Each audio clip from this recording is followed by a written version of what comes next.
So hi, I'm Tracy Edwards with the League of Women Voters of Cupertino-Sunnyvale, and I'm a Cupertino resident, and I'll be moderating tonight's forum. And I'm going to take a moment and say something really important to all of us from the League, and that is tomorrow is a very important day for the League of Women Voters. It is our 100th anniversary.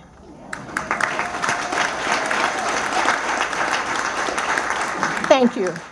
The League was founded on February 14th, 1920. And the League's formation was the coming together of suffrage organizations that had worked diligently since 1848 for the women's right to vote. And that effort succeeded on August 18th, 1920, when the 19th Amendment was ratified. We have spent the last 100 years, thank you. And maybe with the ERA we'll push over the line this year on that.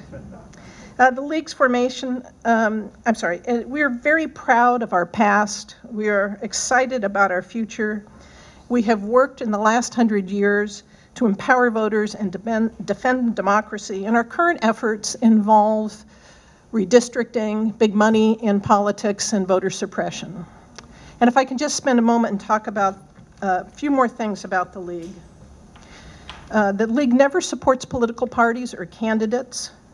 We do study issues, develop positions, and work actively to support those positions through education and the passage of laws. And we have two distinctive roles. First, voter service and citizen education, and that is the hat we're wearing tonight. We also have action and advocacy, examples of which include working to successfully prevent the inclusion of the citizenship question on the Census 2020, and advocating for the passage of the Voters' Choice Act, both of which you're going to hear about tonight. So let's get started. As I said, we're going to have a little bit on the Voters' Choice Act and a little bit on Census 2020. And then there's going to be a brief explanation about what Measure B is. And I think we need to bring the lights back up for the video. We have two excellent speakers that are going to cover the pros and the cons of Measure B, and then I'm going to moderate a guided conversation with our speakers. Then we're going to have you do some work at your tables in discussing Measure B, and last we'll come back for some questions. So I'm going to hand this over to Roberta Holloman and Marianne Chauvelin, who are going to talk about VCA, Voters' Choice Act, and Census 2020.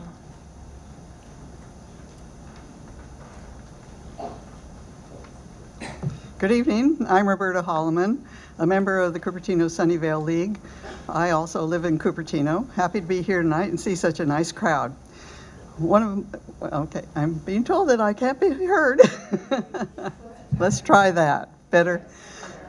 Okay. One of my jobs is as an ambassador for the Voters' Choice Act.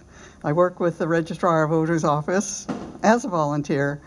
We League people are always volunteers, and I'm going to learn how to use this.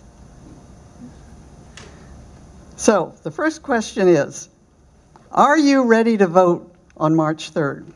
Do you know all the changes that are coming this year for the primary? Yes. Yes, good. I'm glad.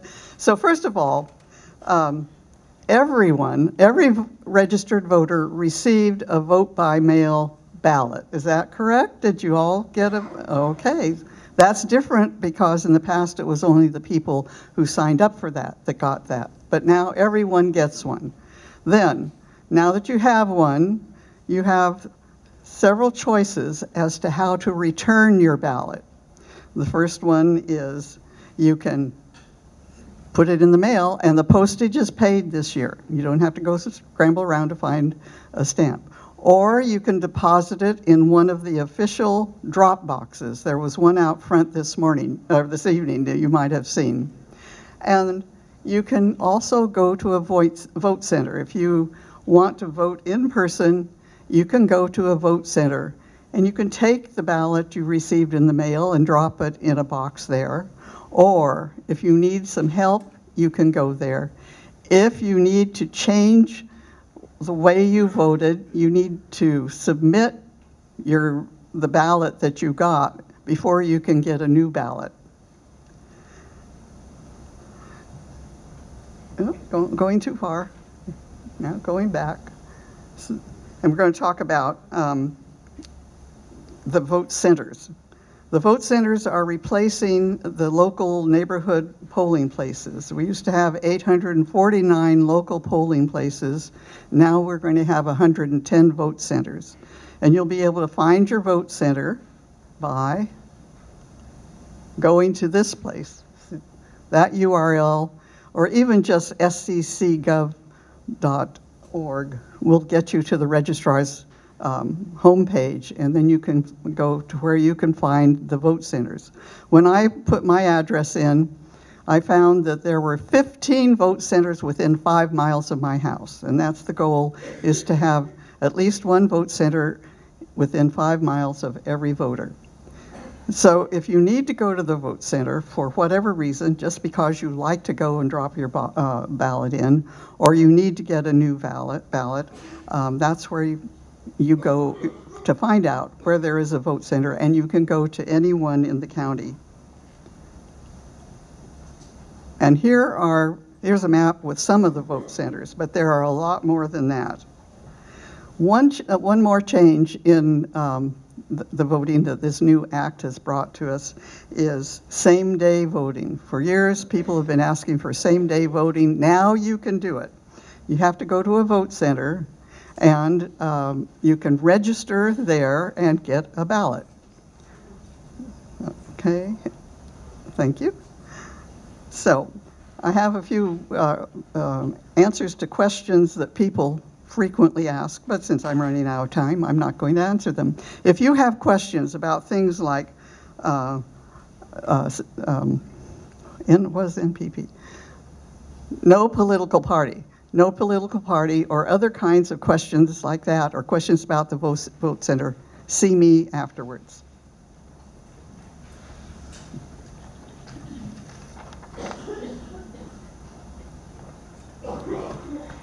Good evening. I'm Marie Ann Shovelin with the League of Women Voters of Cupertino-Sunnyvale, and I'm here to tell you all about the census: the what, the who, the why, and the how.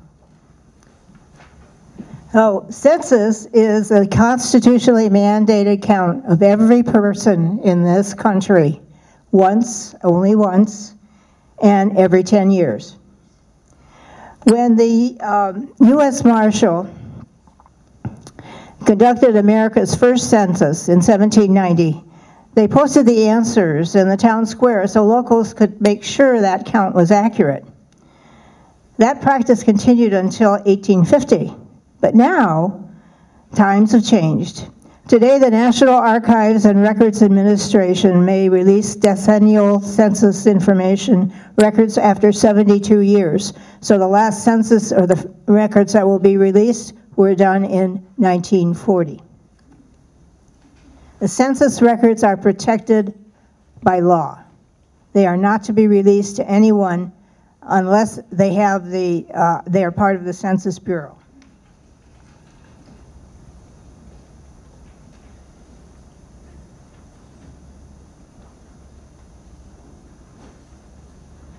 The who. Everybody, every single person in the country needs to be counted.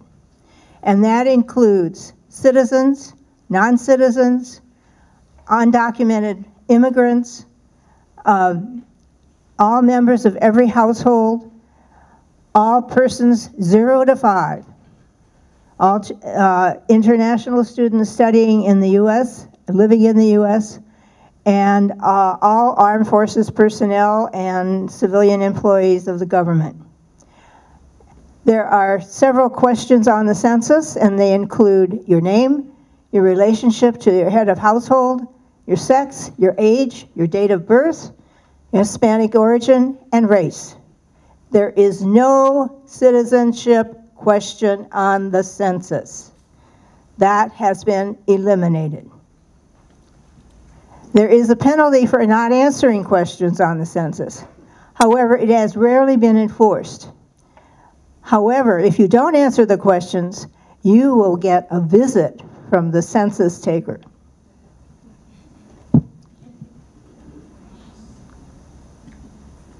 Why do we do a census? I'd love to go around the room and ask everybody what they think the reason is. But the census result determines the congressional representation, funding for schools, education programs, the roads, environmental programs, regulations, medical care, housing, and agriculture. It sets the stage for the next 10 years of our lives and our children's and grandchildren's lives. So why should I care about the census? Answering the census is not only your civic duty, it affects the amount of funding your community receives. We get $76 billion in California every year, and how your community plans for the future and your representation in government. So, how do we do the census?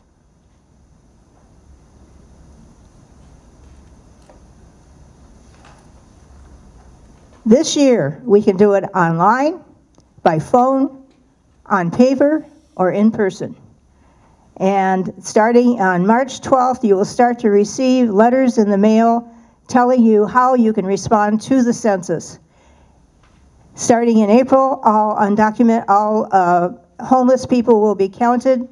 And in April, the census takers will begin visiting large groups like college students in their dorms. In May to July, the census takers will go around and enumerate people individually. Thank you.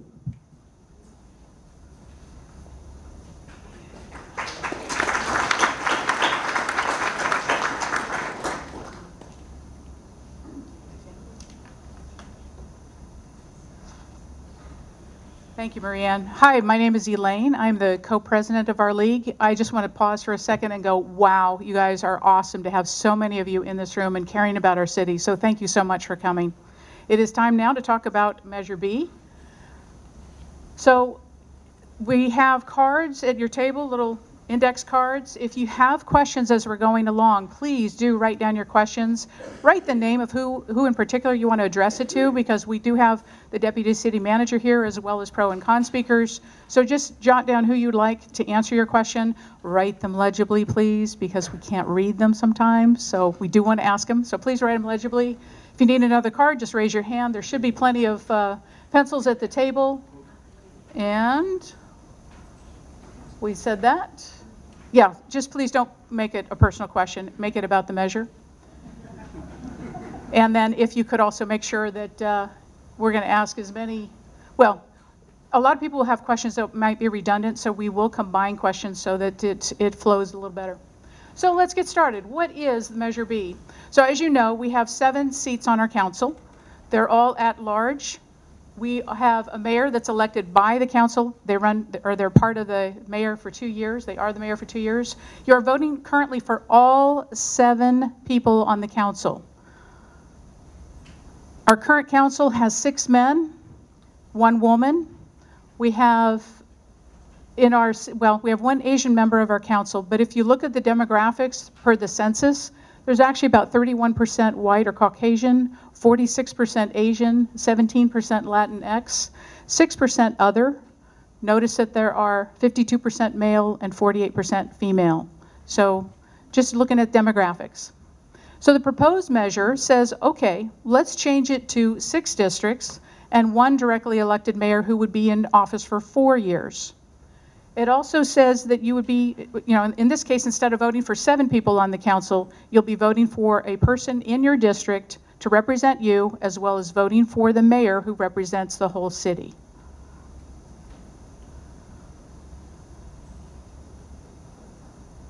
So why did this happen now? There's something called the California Voting Rights Act, CVRA. And what happened is the city received a letter saying, hey, there's a violation of this act.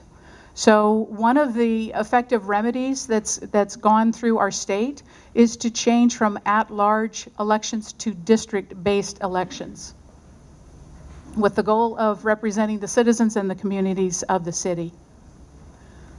I don't know how many of you have seen the map, but there is a map that's already been drawn with 6 districts. You can find it at the website sunnyvaleelections.org. You'll notice that there are, you'll see 2, 4, and 6 will be the ones that will come up in November of 2020. I don't know if you can see it from there, but if you go to the website, you'll definitely be able to see it more easily. So the question reads on your ballot, and I'm going to turn and read it, so excuse me for a minute. Shall Article 6 of the City of Sunnyvale Charter be amended to establish by-district elections for 6 council members required to be residents of a district and elected only by the voters of that district, and 1 mayor who will be directly elected by all city voters? It would change term limits, but only 2 as council member or 1 as mayor, and it would make other conforming amendments. And once again, Marianne brought up the information about the census.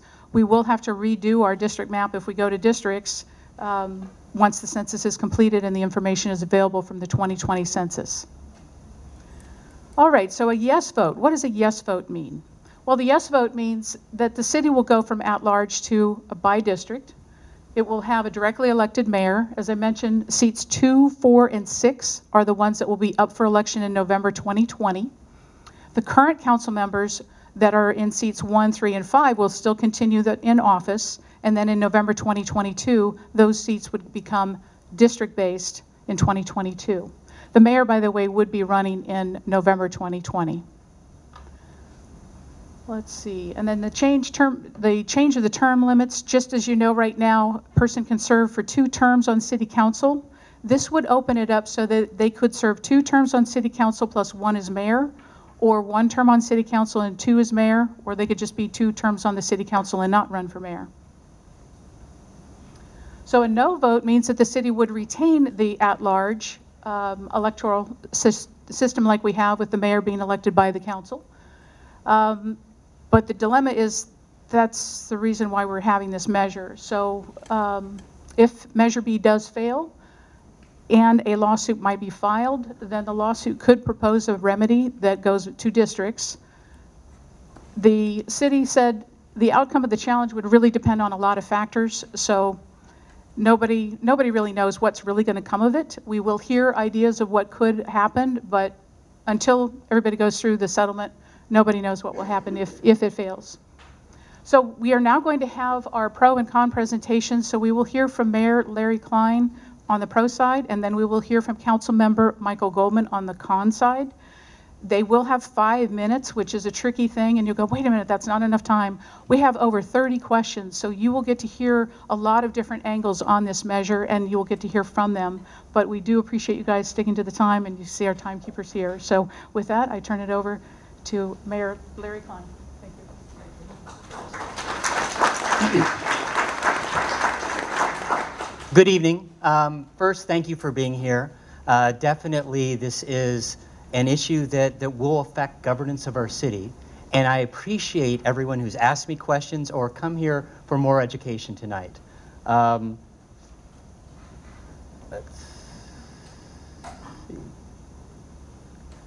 Just as an overview from a pro standpoint, you know, council came together in September of 2018 before we received the letter from the plaintiffs to, sure, I'll pull a little bit closer. There we go.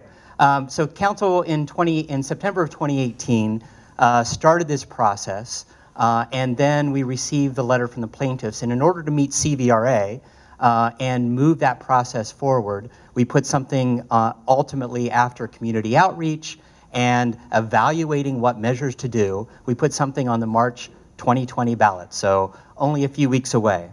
And the big thing that came up with is we ended up getting a lot of feedback as far as maps are concerned from all the residents. And one of the big things that came up was the unity map. So we initially started with 20 plus maps that went up to about 27 and down to 7. And ultimately we ended up with a unity map, which was a group of our community coming together from multiple backgrounds and multiple geographic locations within our city to try to create this one map that the council finally decided was the best map. And the big thing about this map is it does meet the CVRA requirements. It does give us safe harbor under the CVRA. And so what we ultimately chose was that map and the process as the ballot measure that you saw in front of you. And the plaintiffs, multiple of the plaintiffs, have endorsed this ballot measure. So that is an important part of our process, is whether or not we have an issue with ultimately meeting the requirements of a CVRA. And the ballot measure, as was said, would split the city into 6 districts. 6 districts conceivably has shown from multiple studies to give more diversity to council. So we have 6 districts plus 1 at-large seat, which would be the mayor. And then residents would ultimately choose their mayor every 4 years on the presidential election year. And ultimately, from Measure B, making those distinctions as far as 6 districts and your directly elected mayor makes a big difference. From the districts are concerned, this is what the group, the community map, came together and created this unity map. The unity map does meet that requirement from a CVRA. The plaintiffs' lawyers agreed that the 6 districts plus 1 at-large directly elected mayor is suffice from a plaintiff standpoint. Right now, as was said, we have 7 elected at-large council members, and what this ballot measure does is give you the council member in your district plus voting for 1 at-large mayor, so that you basically have 2 direct council members, a council member and a mayor, who you directly vote for every 4 years. Right now, you have 7 council members that you could talk to on any issue, and ultimately would need to respond because you voted for them. They need your vote. What ultimately, moving to the CVRA and ballot measure B, gives you at least, you move from 7 down to 2 that still need to listen to you. And this is one of the issues with districts. If you talk to council members from other cities that have already moved to districts, one of the first questions they always ask is, where do you live in the city? Are you in my district? Because if you're not, you really need to go talk to your council member. And so what the ballot measure as proposed would ultimately allow you to have 2 people that directly need to listen to you as a member on your city council. Ultimately, you know, that is the biggest thing. Making sure that we move forward to this meets our governance and meets the CVRA requirements. This measure has been endorsed by multiple people, you know, San Jose Mercury News, the Sunnyvale Democratic Club, the Unity Group members, and many past and present council members. Please visit Sunnyvale Yes on B for more information. Thank you.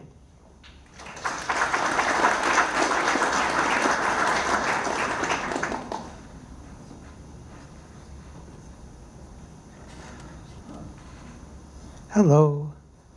So what do I have to do? Oh, okay. There we go. Okay, these are available outside and online. If you pick one up on your way out. Measure B, I'm for districts too. Everyone on Measure B is for districts. We want 7, not 6. And particularly, we don't want an at-large mayor. That's a one-way street, as I indicate. Once one comes in, you're not getting rid of it. We don't like the 2-year term being extended to a 4-year term. That's something that didn't really have to happen. We could have had just 7 districts, and then Asian Law Caucus goes away, and we never have to hear from them again. We work out the directly elected mayor on our own. Removal of the mayor right now can be done by any 5 votes. Thank you. I'm not being heard, I guess. 5 votes of the city council can remove a mayor. Under Measure B, it would require a recall vote. Good luck with that. The terms were not quite clear. There are no hard term limits. You have to take a break right now, so you can have 2 4-year terms and then a 4-year break, and then you can run again. This will extend that to 3 4-year terms, then a break, and then you can run again for another 3 terms. So you could be, in office a long time. mainly there is no check on the mayor. The mayor has a lot of powers he doesn't use right now because the other council members would get annoyed with him and remove him. So the big question in my mind is why not? Why were we not presented with the 7-district option? And I don't mean 7 versus 6, but 7 now, and then we hash out the mayor in November. Okay, now the next one is the possible legal sequence. Some people are worried about how much time it will take. Measure B fails on March 3rd, we'll say. We get a letter from the Asian Law Caucus a week later. Council stipulates, which is a legal term for give up. Settle, we agree on 7 districts. April 4th, let's say maps are drawn. It doesn't take that long. We took forever. We didn't have to. Council approves the new maps, and we're at 7 districts. We're ready to campaign by mid-May or early June. Now, it's important. Sorry. Okay, so that was the possible legal sequence, no guarantees. In Santa Clara, we know what the Superior Court judge said there. At trial, counsel for the city of Santa Clara acknowledged the court's view that eliminating the at-large mayor would provide additional CVRA remediation. He was going to do it. He was going to say, I don't care that you put it in the charter. But he said, well, since it's in your charter and we got a lot of public input that you like having a directly elected mayor, we'll let you keep it. It's not in our charter. If we don't put past B, it won't be in our charter. It's hard to believe the same judge or one on the same court would go along with that, adding a directly elected mayor. Also, if we turn it down, it's hard to believe that the council would go against the stated will of the people. Since Citizens United in 2010, the amount of money going into campaigns has just exploded. Wealthy people like J. Paul, who owns almost as much land as Google around here, just donate to $500,000 with no problem. It costs a lot to run. Mailers are expensive. With voting take a month now, you have to get one out when the ballots go out, another one just before. If you can afford it, get some in between. So the winners last election averaged about $120,000. Losers were scraped by with 15, and it showed. Okay, that's how the votes. That's how the money went, and the votes followed not that closely. Actually, it was amazing how many votes you could get with as little money as the losers spent. We've rejected this several times, thank you. Both by vote and by charter review committees. The last one was in 2011, with 63% voted no, which raised the question: why were we not given the option to have 7 now, and talk about it later in November, if you like. Contributions have no limit. There is no limit. $317,000 plus by the billionaire who owns the 49ers to Santa Clara. Mailers cost about 50 cents, but you can walk a neighborhood.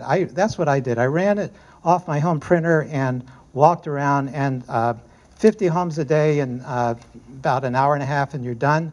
I'm going to skip the census part but this is Santa Clara. They have an at-large mayor, and what did they do? They sold their golf course, and they put in double the office space of the Apple headquarters. And where's the parking going to go?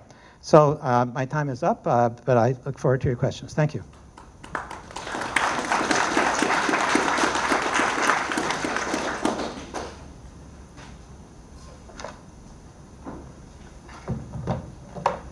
So first, thank you for sending in the questions. Keep them coming. Just raise them, and somebody will be around oh my gosh. Okay. So slow down the questions. Be thoughtful about what you want to ask. First, I want to thank Councilman Goldman for his con side. Larry and Michael, I invite you to join me up here on the podium, and Jaqui Guzman, who is the Sunnyvale Deputy City Manager, is going to stand over here and respond to some fact-based questions. Many of the questions for today's forum were developed in advance by a team of League women and men based on their own research, interviews, and questions that we got through our email. We've asked our speakers to be brief and crisp in their responses. And to the audience, we ask, as I said, you to keep sending the questions along. They're going to be run up to me here, and we're going to go through them the best we can. As Elaine mentioned, we will consolidate questions where they are redundant, and we take no questions about individuals, only on this particular ballot measure. So with that, Jackie, please.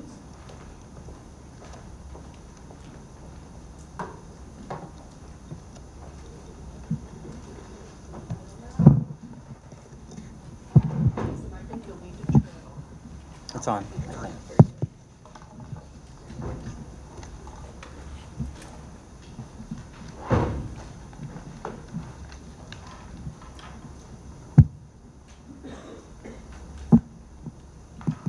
Let me just see, can you all hear me? Is it on? Yep, there it is. Thank you.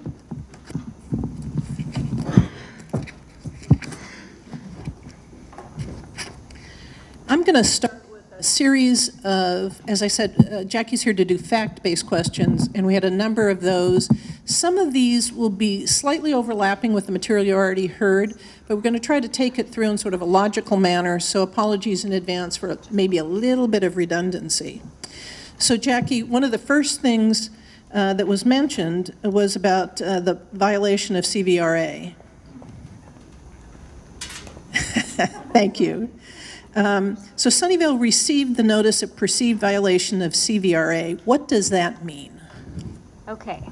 So under the law, a potential plaintiff can't sue a city unless they have written a notice to the city alleging a CVRA violation. So before they can even sue, they need to write a letter to the city alleging a violation of the CVRA. I do want to clarify that the city began studying this issue before they received the lawsuit.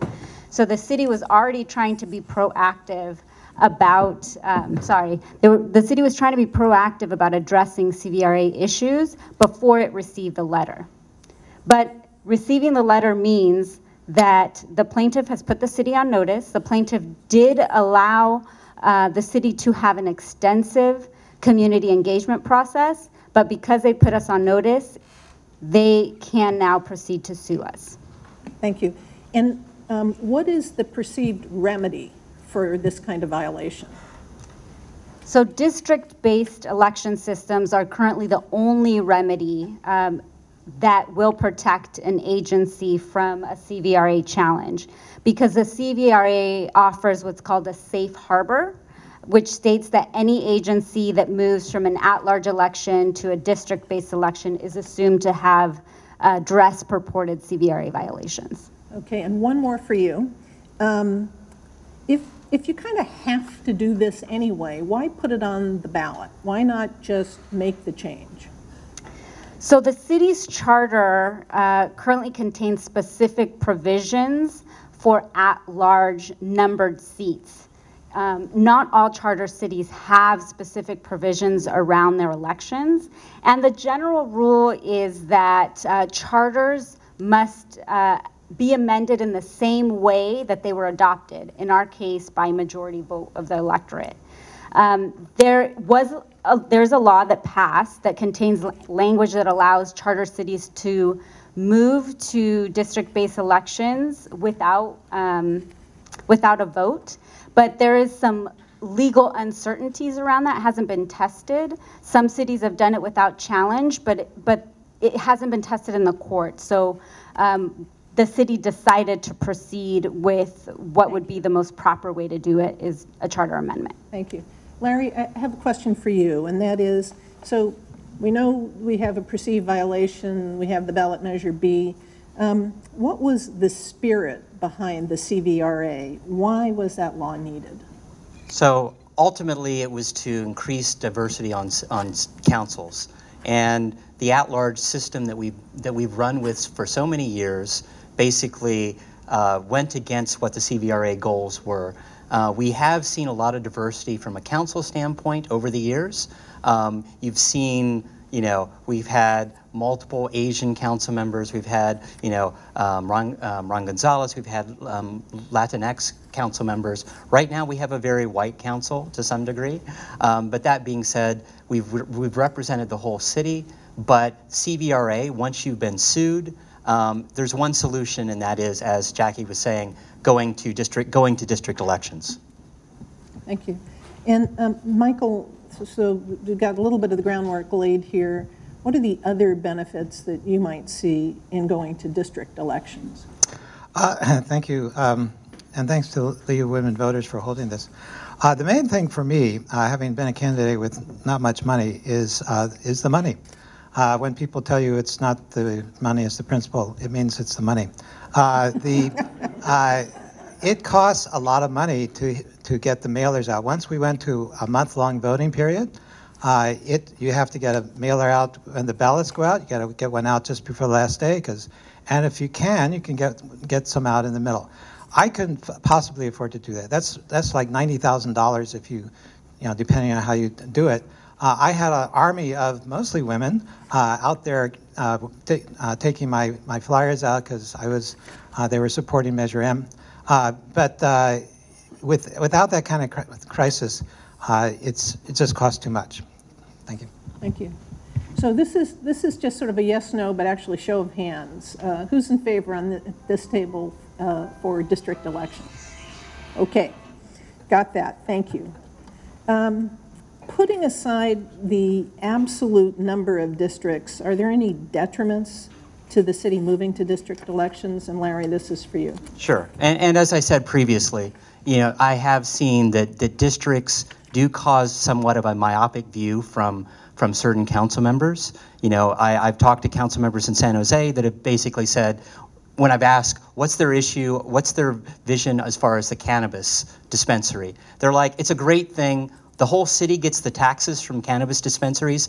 I don't have one in my district. I don't care about what those issues are. And that is sometimes some of the issues of moving to district elections. That being said, it does give, from a council member standpoint, a better chance and from studies, a better chance for council members of other nationalities, diversity, to have a better chance of being on council. Thank you. Okay, Jackie, I'm going to put you to work for several questions in a row here. What was the process used to draw the 6 districts? So we had an extensive community outreach process, first to educate the voters about what the CVRA was and why we were considering moving to district elections. And then we spent about 6 months, once the council decided that they wanted to go to a 6-district system with a directly elected mayor. We spent 6 months, we hired a demographer, trained our residents on map making, gave them several tools, and then just provided technical assistance to help residents create the maps themselves. And then we had several community meetings and public hearings to talk about the maps, narrow them until council made a decision on December 10th on the Unity map. Thank you. Assuming, and Elaine touched on this a little, but just to explore it slightly more deeply, assuming district elections are implemented, under what circumstances would the districts be redrawn? So any district system needs to be redrawn whenever there is new data coming out of the census. So in this case, we have been using old data because that's all we have, the 2010 census, along with some updated American Community Service or ACS data to supplement. But once the 2020 census is completed and the data comes out, we will be using that for the following election, which would be November 2022. So we will have to go through a redistricting process to make sure that the districts still align with the population. Thank you. Was it, when you drew the districts, was it possible to draw a majority-minority district?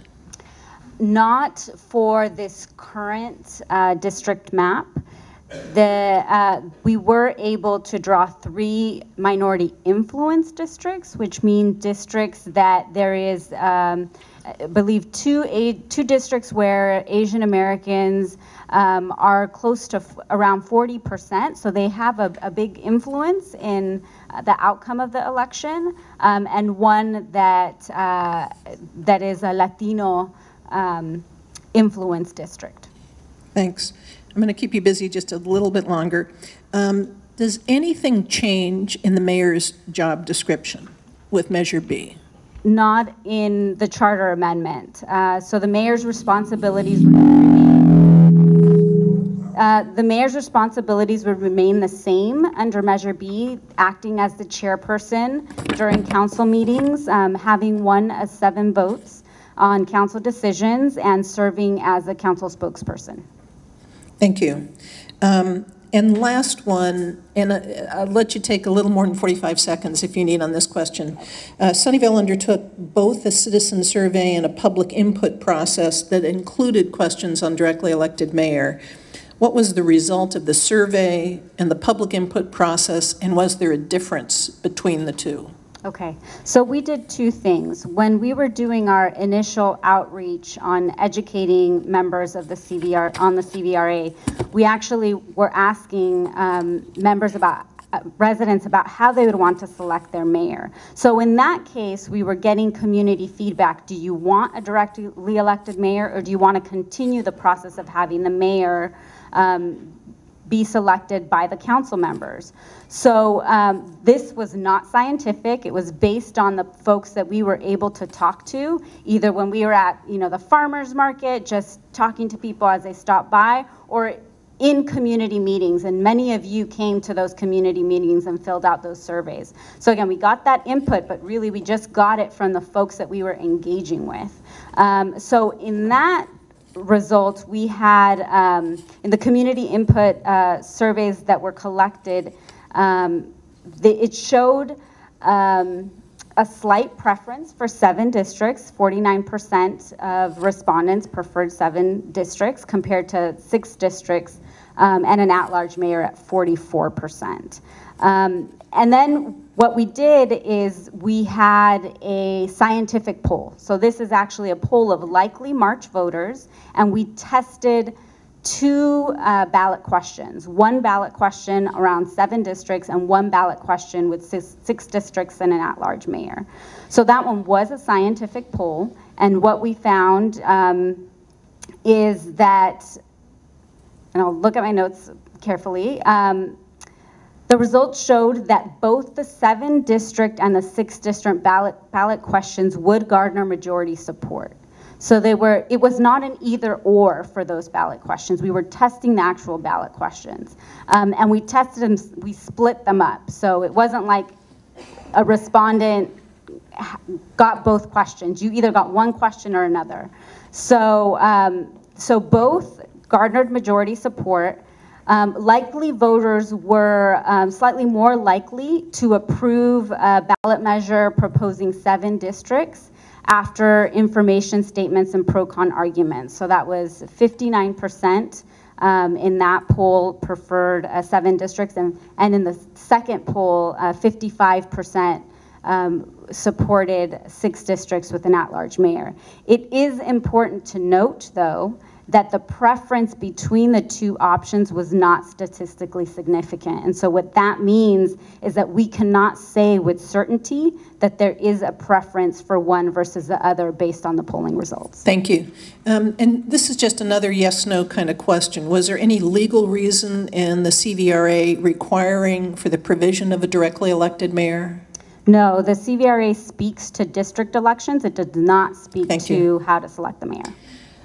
Larry, if there was no legal mandate to add the directly elected mayor, why do that now? So from a council standpoint, and as a mayor, you don't get to choose what the motions are, and that was the motion that most council members supported. I have always been a very much for the concept of having one at-large position, whether or not that's mayor or a special or an at-large. And I think ultimately it does make the representation from a council from resident standpoint a lot better. And so ultimately, it was merged into that same motion. That being said, I do think it does give council a stronger position. From a mayor standpoint, regionally, it's very useful. As Jackie said previously, the mayor's duties as the ballot measure was defined are not increasing. So it's the same issue, it's the same responsibilities that have always been on the mayor. Thank you. Michael, why not present the voters with 2 ballot measures, 6 plus the democratically elected mayor, directly elected mayor, and 7 districts? And did the council consider having those 2 ballot measures? And if so, why didn't they choose that as the approach? You're asking the wrong person. That would have been actually my second choice. My first choice would have been to have a ballot measure for 7 districts that would have satisfied the CVRA. The Asian Law Caucus would be very happy. We'd never hear from them again. They go on to spread CVRA goodness to other places. We could then work out with a charter review committee, which is not required, but it's the standard practice before we start looking at the charter, to revisit the at-large mayor. Now, the second choice would have been to have both on the ballot and whichever one garners the most votes passing. The reason that's my second choice is there is the possibility that both could lose. So first choice, 7, and then in November, charter review committee, blah, blah, blah, we vote again. There you go. Thanks. You bet. So let's go a little deeper on this one, Larry. Why not spread this over 2 elections, first on districts and then on directly elected mayor? So definitely, and why we didn't do 2 ballot measures is exactly what Michael said, is the concept of both of them failing, which would have been much worse. The concept of going through all this effort to define 6 districts was a lot of effort, and coming up with those maps was a lot of community effort, and I appreciate all the time that went into that. Whether or not coming up and ultimately, as Jackie said, 7 versus 6 plus 1 was very similar from the polling standpoint. 6 districts, as ultimately defined, was the best solution, in my opinion, and dealing with 6 plus a directly elected mayor, as opposed to a year from now, 2 years from now, going back to the residents and saying, we want all of your input all over again as we try to define new districts, seemed to be too much effort. Okay. This is a question I would like you to both respond to, and I'll start with Michael. Will the substance or nature of governance change with a council elected by districts? Well, you'll get more people. Okay. I'm amazed how many people want to run for council now. I'll be standing in the back of some public outreach thing months ago, and people will say, oh, yeah, remember me from you coached my kids' soccer?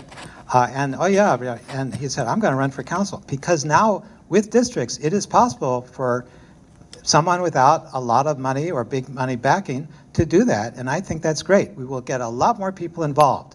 Right now, I think there's a feeling, rightly or wrongly, but there's a feeling of disconnection that the council is operating separate from the way neighborhoods feel.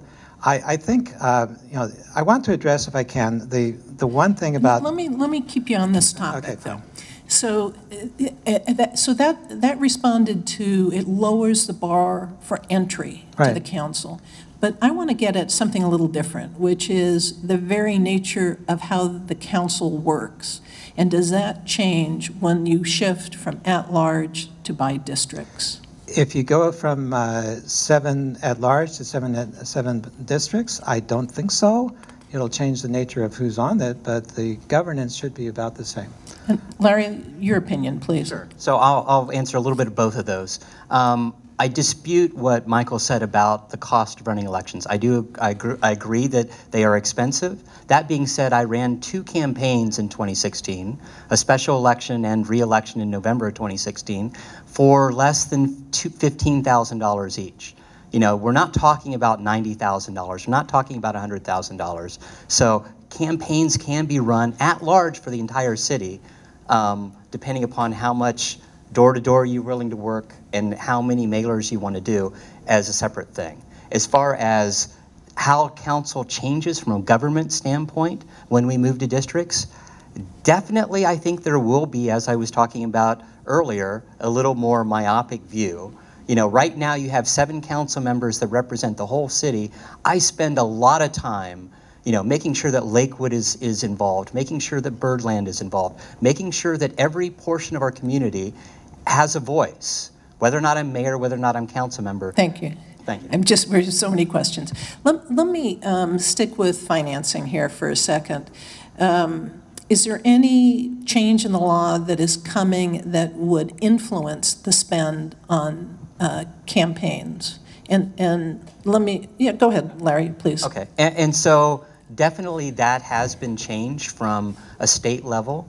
So right now, it's AB 571 was signed into law, which would put the same restrictions on personal contributions that are done for our state senators onto city and county positions, which would be, I think, $4,700 as an individual contributor. So if council doesn't do anything this year, January 1st, 2021, that restriction would go in place. And so that is some of the restrictions from a contribution standpoint. And yes, it wouldn't cover independent expenditures, which always, are outside of direct contributions. That being said, directly to the council members, their committees, Thank you. Would be a $4,700. And Michael, would you like to respond? Well, there you go. The independent expenditure committees, I showed the chart with 111,000 versus 12,000, 138,000 versus 26,000. I don't remember exactly, but it was about half of that was from independent expenditure committees. When the San Jose Mercury News reporters quizzed me before they put out their editorial, they said, well, you can put in campaign limits or something like that. I said, yeah, but you can't stop free speech, which is independent expenditure committees, and they reluctantly agreed. They're definitely pro-establishment, so there is no way around it, and that's where the big money comes from, and it will keep coming, and you can't stop that. What you can do is equalize it by making it so that the average person can just walk the neighborhood. Thank you. I'm going to shift to another one of these questions on sort of change in the nature of. Does the council, let me ask something different first. Does the relationship between the mayor and the city manager change at all as a result of moving to district elections? And I'm going to let Michael go first. Well, again, it depends on if you have a directly elected mayor or not. Assuming Measure B goes into effect. Okay, if Measure B goes into effect, then yeah, the mayor will have more prestige. He won't have the check of the council. That is, he will be much harder to remove. So he will, kind of by a combination of prestige and relative immunity to council feelings, he or she will have more effect. And you see that in places like Santa Clara and San Francisco and San Jose. The mayor just gradually accumulates power, and there's a lot of gray areas. Where in those gray areas, the directly elected mayor will be accumulating more and more, pushing the edge a little bit more every time, and that's what I see in some of the mayors. Now, Larry is a great mayor. I like him a lot, but the next mayor could be, you got to think of not someone like you, someone like the worst person you could imagine. That person could be mayor. Okay. Please, go ahead. So we've had a city manager council form of government since the very beginning.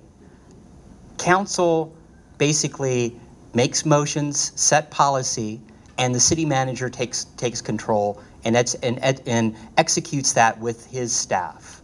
That isn't changing. San Jose, San Francisco, they have a directly elected mayor. However, they also have a very strong mayor form of government. What we have here and what we're proposing with ballot measure B doesn't change the responsibilities of the mayor. The mayor meets, just like all the council members meet, with the city manager. They can have whatever they want and request whatever they want to the city manager. The city manager can say no. What you learn when you're on council is the only way to make sure that something gets done is have it as a motion in a council meeting where you're basically directing staff to do something specific. Everything else is just a request to a city manager. Thank you. So I'm going to go back to this sort of substance versus form kind of question. Does a council elected by districts mean the mayor's role in governance changes? And I'm, again, not asking about the written job responsibilities, but the actual substance of the job. And Larry, please go first. Sure. I think, ultimately, being mayor is herding a group of cats to a certain degree. It is dealing with 6 other people who have similar ideas of how a city should be run and different priorities as far as that's concerned. That being said, when we move to districts, the mayor will also have to deal with a similar sort of thing of making sure that 5 districts don't overpower the opinion of one district council member. That conceivably, we want all of the dispensaries over in that district, and the other 5 districts are going to gang up on that one district. I think that will be important for the mayor to deal with the same issues that we have now. Thank you. This came up earlier, but and Michael brought it up in his presentation, but I'm going to ask Jaqui to comment on a couple of things here. And that is, first, today with a council-selected mayor, is it possible to remove the mayor, and what is the process, and is there any cost involved? So it is possible, and it's possible by a majority vote of the council. A majority vote of the council appoints the mayor, and they can revoke that appointment. And if we go to a directly elected mayor, is it possible to remove the mayor? And if so, how does that work, and is there a cost related to it? So again, you can remove a member of the body by how they were selected or elected. So if it is directly elected mayor by the citizens of Sunnyvale, then only the citizens of Sunnyvale can remove that mayor. So it would have to go through a formal recall process, just like your council. Thank you. And question, I'm going to open it, I think, to Jaqui, and then if either of you would like to chime in, please do. What happens if no candidate runs in a particular district? For a district election, first of all, I have never heard of that happening. Inevitably, one person will say, hey, I don't have any competitors, this is a shoo-in. But I would imagine that at that point, I'd probably have to check with our attorneys, but I'm guessing that the council would maybe be able to appoint, yeah. Because it's a vacant seat. Yeah. But it's probably and it's okay a better if you all question don't for our know, attorneys. if you don't know the answer, then we can just move on. But that came from the audience. I wanted to touch on that. Thank you. And Michael, I'll send this one your way. Did the council consider using a charter review committee in drafting this particular, instead of drafting this particular measure in the way they did? No. Okay. There you go. And I wish they had. I don't know why they didn't, but they didn't. And Larry, would you like to comment? So, and part of this is shooting for the March 2020 election. When we first kicked this off, in September of 2018, when we were going to conceivably put something in the November 2020 election, definitely we were thinking about a charter review committee and the similar community outreach. When we got that letter from the plaintiffs, that expedited everything as far as how quickly we needed to put something on the ballot. And in order to do so, ultimately we had to remove a big charter review committee, which took, if you look at from previous charter review committees, 6 months of lots of review to make minor changes. And so this is one of the things that we had to give up in order to meet the schedule. Thank you. We have a lot of questions about campaign financing, and I'm going to try to amalgamate a few of these together, but there's a flow of questions here that really focuses on the districts and being more accessible to disadvantaged minorities, but the citywide directly elected mayor disadvantaging minorities because of the presumed higher cost of running for that office. And so I'm just going to ask you, this isn't a question so much as to ask for a reaction, and I'll ask you both to respond, and Larry, if you'd go first. Sure. Definitely running an at-large election will be, more expensive than running a district election. That being said, a good candidate, to say that we can't get diversity and we'll only have white Caucasian people because that's the only people who run for an at-large directly elected mayor, to me seems very short-sighted. I think, if we have a good candidate, it doesn't really matter what their background is. You look at London Breed, you look at other cities, Oakland, San Jose, San Francisco, they've had mayors of diversity. And that's a very big cities where there are big elections. So I don't think that is a barrier at the end of the day. Thank you. Michael? Okay, you put up the mix of ethnicities, but that was men, women, and children. When you look at potential voters, citizens of voting age, what you get is almost a total reversal. It goes from 40-something% Asian, 30-something% Caucasian, to 30-something%, 36% Asian, 46% Caucasian white. When you get to who actually votes, it's mostly in 2016 it was the majority, 53% were Caucasian white. Now most people don't vote based on skin color, but a couple do, and the enough that do that when you have that kind of mix, basically the likelihood is that the mayor, elected mayor, will first of all have to spend a lot of money because that's exploded since we went to even year elections and the Citizens United, and most likely, like our current city council, will be mostly Caucasian. Thank you. I'm going to shift into term limits, and we do still have a lot of questions. I'm trying to fit them in. Jackie, I have a couple for you. Just summarize again for us how the term limits will change. Okay, so currently council members may not serve more than 2 consecutive 4-year terms. So under Measure B, members of the council could serve up to 3 consecutive terms, 3 4-year consecutive terms, but there's only 2 scenarios in which that can happen. A council member serves 2 consecutive terms on the council and then switches to the mayor's role, or serves 1 term as council and then serves 2 terms as the mayor.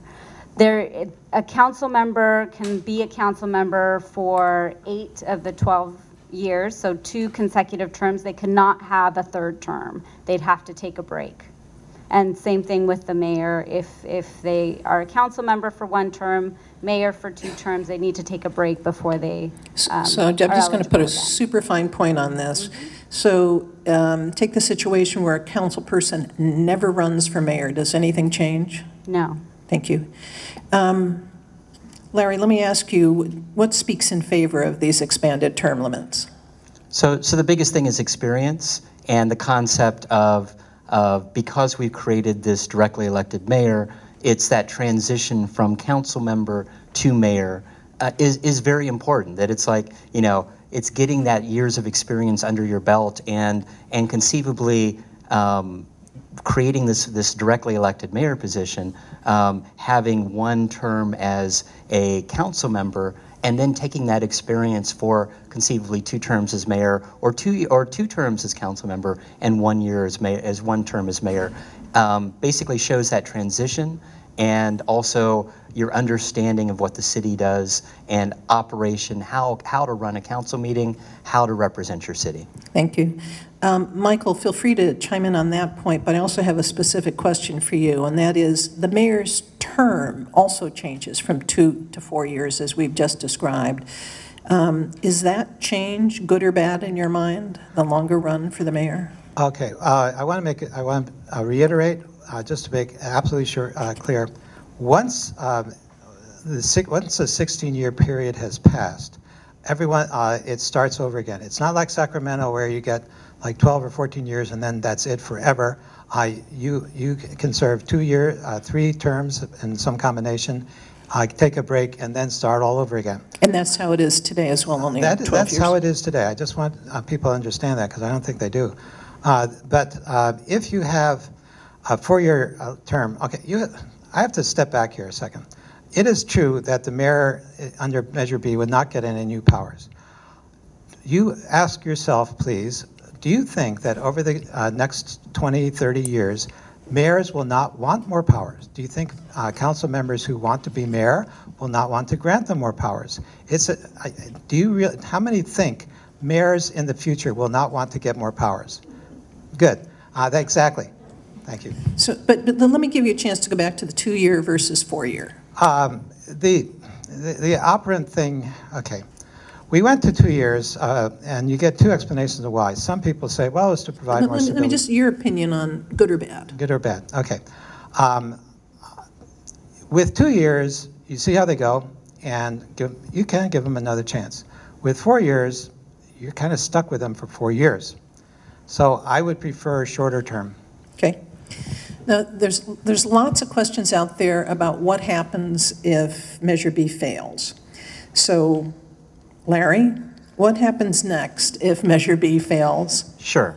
I would have liked to talk a little bit about the 2 to 4 year, but okay, I'll move on to, if Measure B fails, then council directs staff on meeting with the judge, meeting with the plaintiffs, and giving them direction of what a possible stipulated settlement might be. Meaning, okay, 6 districts plus a directly elected mayor failed. What would be, what is the majority of council's basically alternative, and give that direction to staff. They would meet with the plaintiff, the judge, and figure out, is that a workable solution? I have my what I would like to see if ultimately, if Measure B fails. That being said, I'm one council member.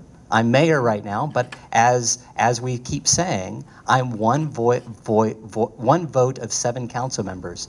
And so depending upon when we get a majority, that's what we would end up dealing with the judge and the plaintiff. Thank you.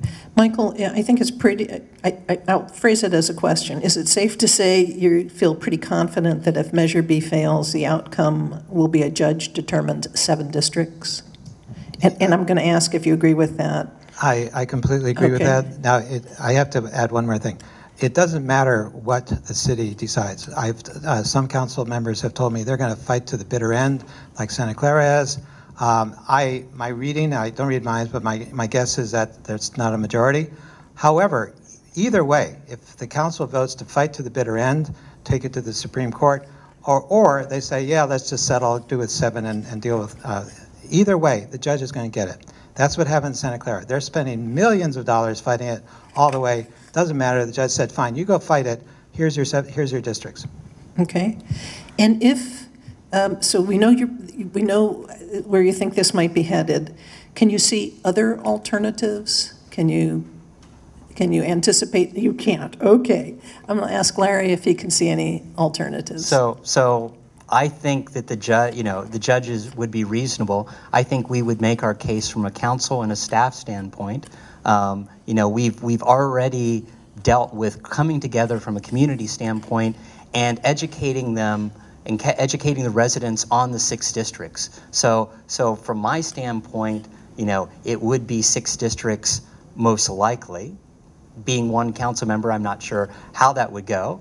But that being said, we have spent all this education, all this understanding of what those 6 districts are.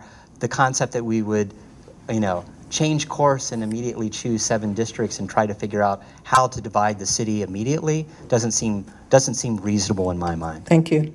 Okay, Jackie, I'm putting you to work again. Thank you.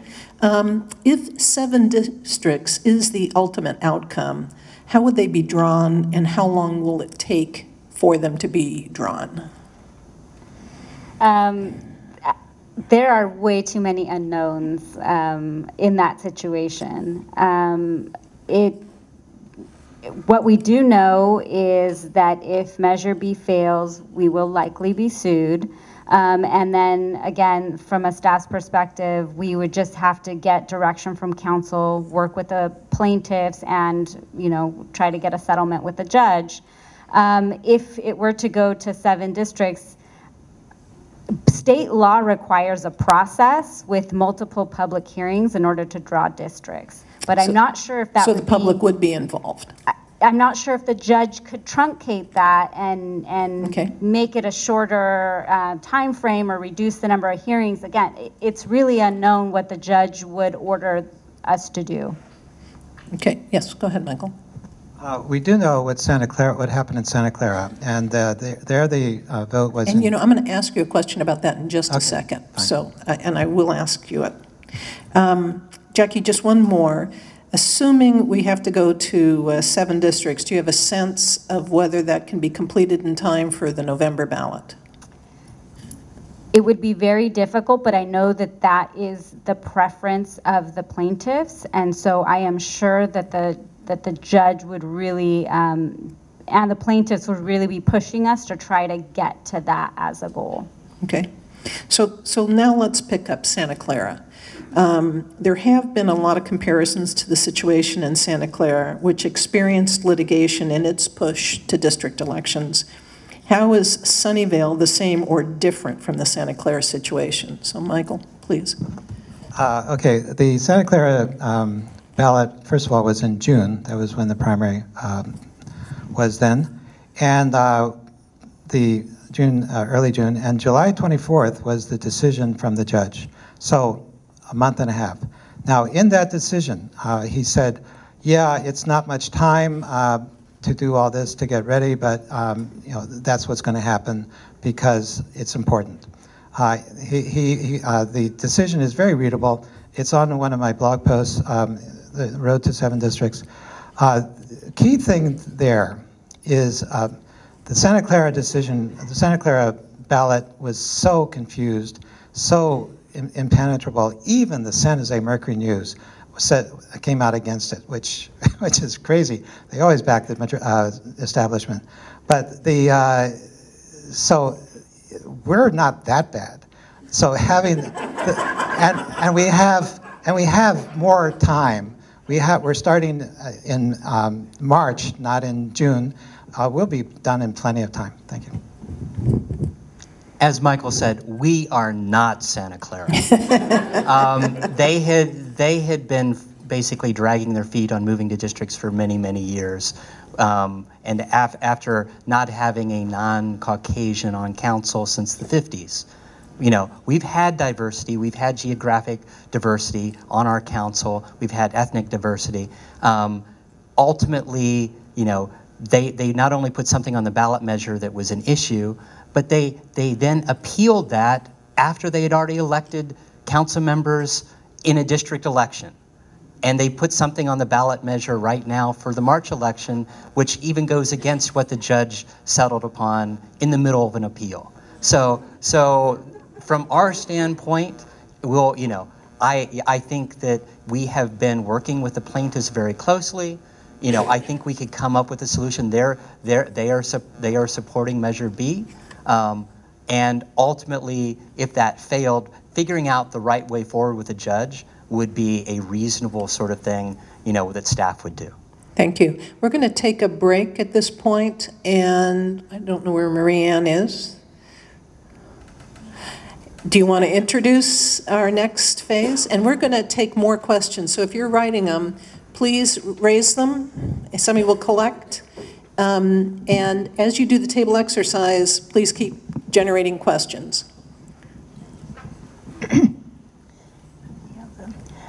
We're going to put you to work now. Oh,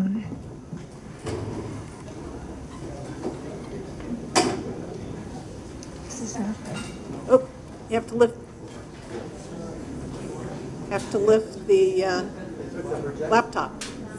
This is not the right one. It's okay. We just have to restart the, Bruce, can you help? Can you start the,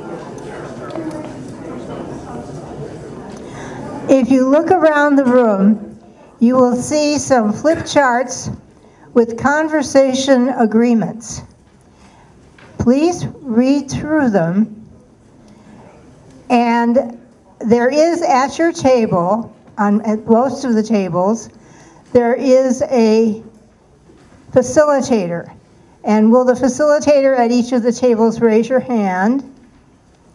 And if there is not a facilitator at your table, select one. Choose one person that will guide you through the process. On your tables, yeah, this was not a break. This was not a break for you guys. yep. Please stay in the room. This is where we put you to work. Yeah. On your tables in the manila folder, there is a guideline for the work that you are going to do now. And what we'd like you to do is read through that guideline. And you're going to walk through a topic, which is how the Sunnyvale mayor and city council members are elected, the perceived problem around that topic, which is Sunnyvale minority groups are underrepresented in the city council, and the perceived solution. Form 6 districts. Each district elects its own city council member. The mayor is elected at large, term limits on both. Then what you're going to do on the back of the form is a survey. And the survey asks you 9 questions. And it says, do you totally agree with that statement? Do you agree more than disagree? You're not sure, or you disagree more than you agree, or you totally disagree. Okay? Now, if you would go back to the conversation agreements, you will see that one of them is that you all participate one at a time. That you both have about a minute and a half at the very end to sort of ask you. And that you are entitled to your own opinion, but not your own facts. And that you show respect and suspend judgment. That you have anywhere from 6 to 10 people at your table.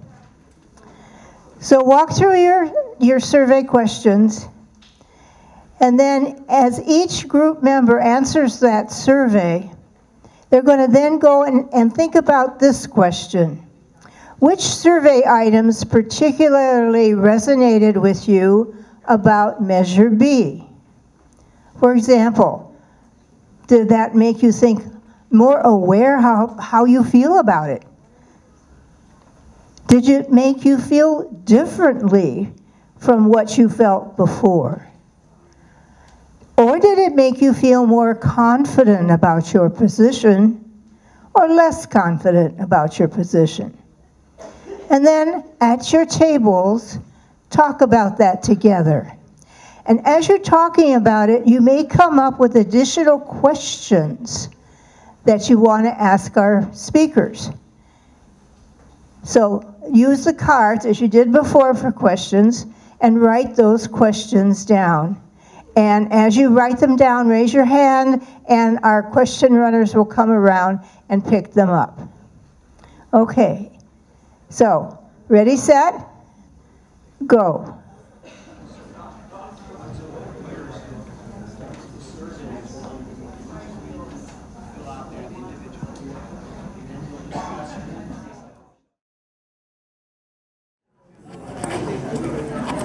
Okay. Hopefully you all had good conversations. Thank you. So we've gotten a few more questions. If you have any more questions, now's the time to get them in, because we're probably going to wrap up the Q&A part in about 5 to 10 minutes at most. We have one more coming, okay? Let me start with Larry. What's the most misunderstood aspect of Measure B?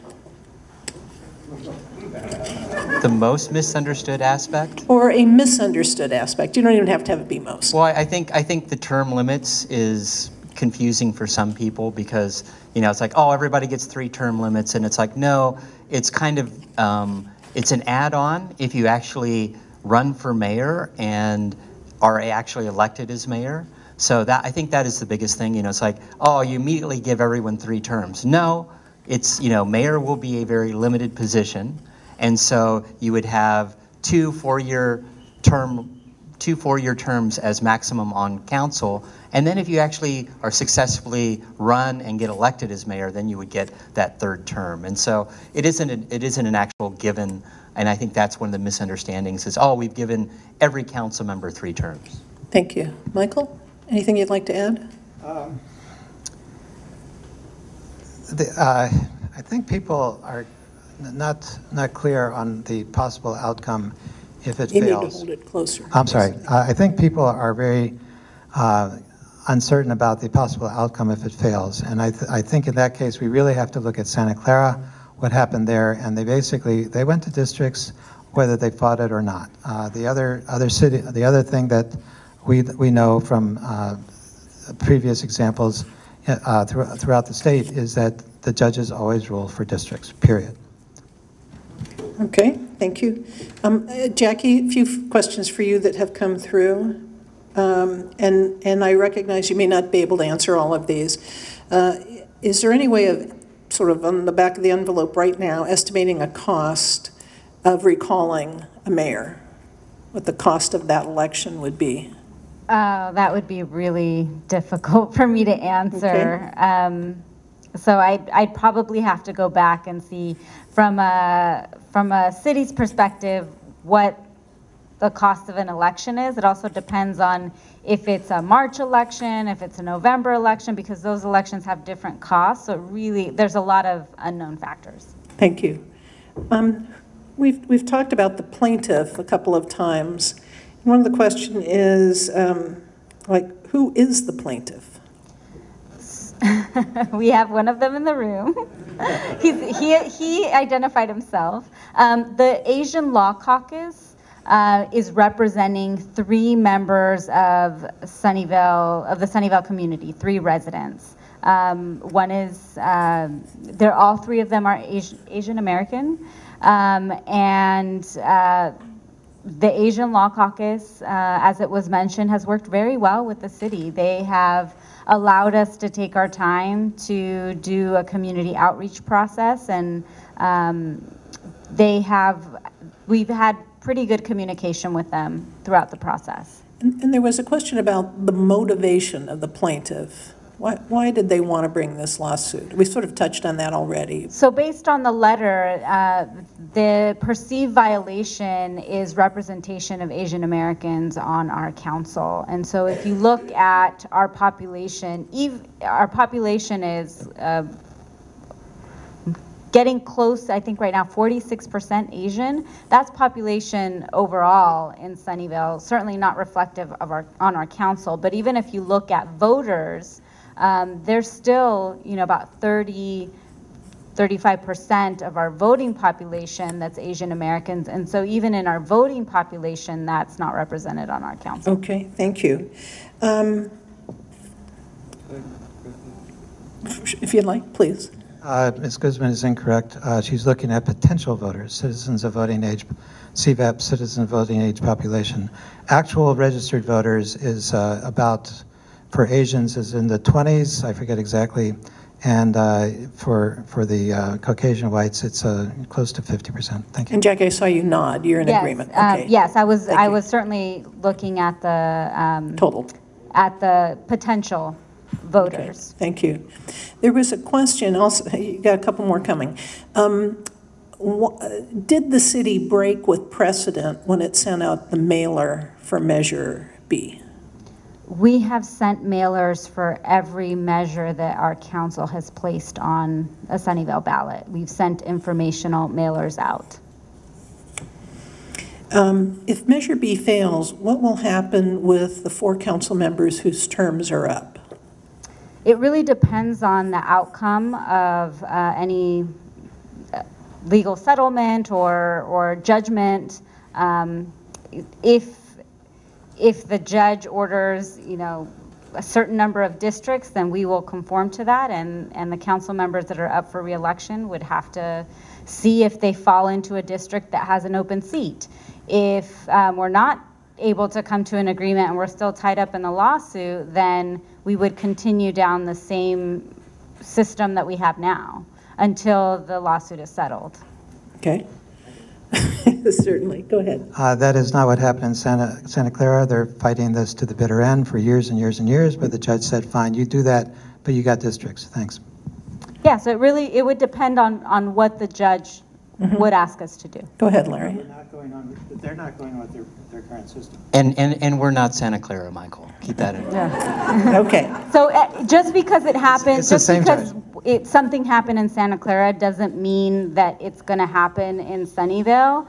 There could be a different judge. This is a different city. There's different circumstances. Got it. It's real. There's many unknowns. Let me see if I can summarize. So I think what I'm hearing is if this is adjudicated or a resolution is arrived at, we have that resolution. If it is not arrived at by the next election, the status quo continues.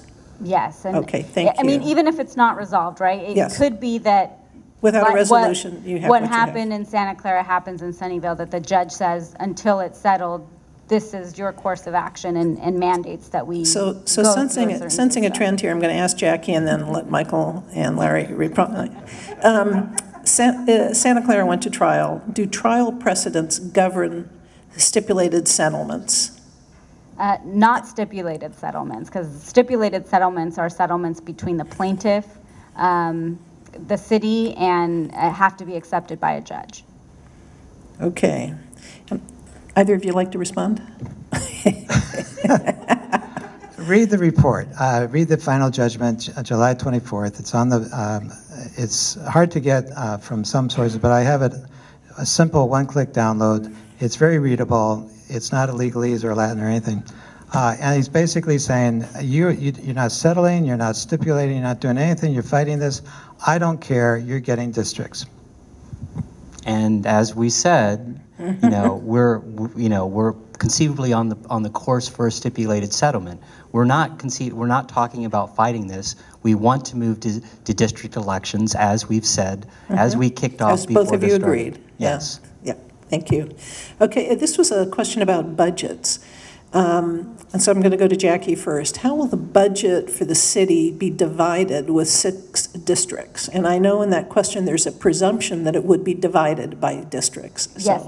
So let me start with responding to it slightly by saying, will the budget be divided by districts? So the budget is proposed by the city manager. It is not something that the council develops itself. So from an administration perspective, I don't perceive that our city manager would want to change the budget to be a district-based budget. It would really depend on the city manager. It's the city manager's. I was surprised to find that there are cities that have, where each district, I think LA may be one, that have a certain part of the budget is allocated to them, maybe for parks or something. But I can't imagine doing that here. And how would you divide that up? I mean, we're all within walking distance. And especially since the districts are not based upon size, it's based upon population. And that was the goal from a CBRA standpoint. So when you're talking about a budget, it's all dependent upon the size of areas, the services required, the number of parks. That's why conceivably the budget will always be citywide.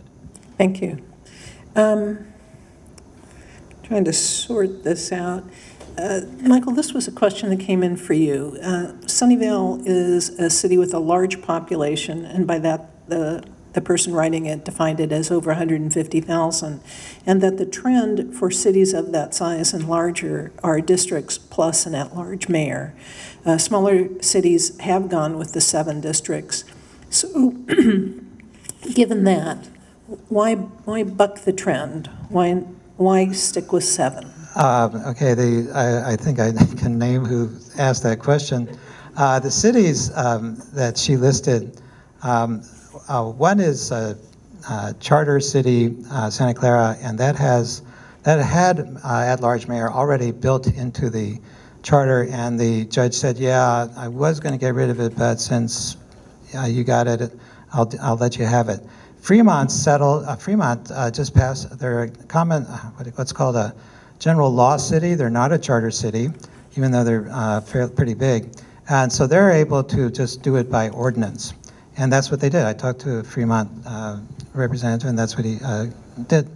Morgan Hill, you have to look at each case. The laws are different, the cities are different, general law cities versus charter cities. So it's not a trend, it's a one-off. Thank you. Okay, great. There are several questions sort of all floating in the area of funding the campaign, and I'm going to amalgamate them a little bit here. Is the city doing anything, and can the city do anything to keep big money out of these city elections, either district or a directly elected mayor? And Larry, go ahead, please. Sure. So, and as I was saying earlier, there are state laws that will be taking effect next year, which will reduce the amount of direct contributions to committees. That being said, independent expenditures will always be, unless something changes and define for the audience what an independent expenditure So basically, it are committees that are not dealing directly with the candidate who expend money on their own in favor of one or more candidates. So you often see unions or something else basically list, here's the 3 or 4 council members for a specific city that we are supporting. And so those independent expenditures do not deal directly with the council members that are running for a specific city, but that expenditure money is completely outside of the purveyance of city elections. Okay. And Michael, did you want to respond? Yeah. Basically, what Larry's absolutely correct, and that's really the big problem, is that we can't put a limit on it, and that has come in already in our city elections. I want to point out something. If you're been around for a while, and you think, oh, back in the good old days, it was only 5,000 to run. What happened was we were in odd year elections, and we went to even, and the number of voters turnout went from 20,000 to 50,000, 2.5 times. Then we used to have it all on one day, the first Tuesday, and then that went to a whole month. So all of a sudden you have to go from getting one mailer flyer out for the weekend to getting one when it goes out, one when the last day, and one in between because people are voting all the time. So that really made it expensive. Larry ran against another grassroots candidate, and so it was like, 2 little guys. But I ran against someone, I got outspent 6 to 1. 60% of the voters went into the booth, had never seen my name before. And so, as Michael said, I ran 2 campaigns for under $15,000, and Michael got elected by being outspent 6 to 1. So campaign, the expenditures don't necessarily directly relate to who ends up winning. It's walking districts, it's getting the word out, it's meeting people. Thank and you. So, yeah, and so I don't think, finance and the expenditures are a direct relationship to who's going to win an election. I'm going to let you each just, we're run out of time. We started late, and we apologize for that. We're going to ask one more question of each of you, and then I have a few closing remarks. And Larry, why don't you kick us off with this? What one more thought would you like to share? What one more key point do you want to leave the audience with? Sure. So just to wrap up. Please. Okay. Absolutely. So Measure B, as it's listed, provides safe harbor from the CVRA lawsuit. It gives residents, most importantly, 2 direct representatives on city council, one council member in their district and a directly elected mayor. So, and the 6th district unity map that came together was representatives from around our city, different backgrounds, different issues, different geographies, and it was the best map, and that's the map that council chose.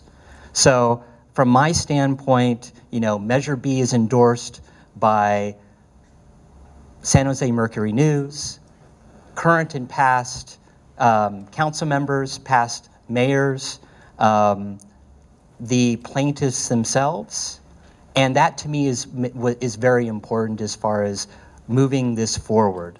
So please visit, you know, yesonb.org for more information, and please vote yes on Measure B on March 3rd for better governance and better diversity on City Council. Thank you. Michael?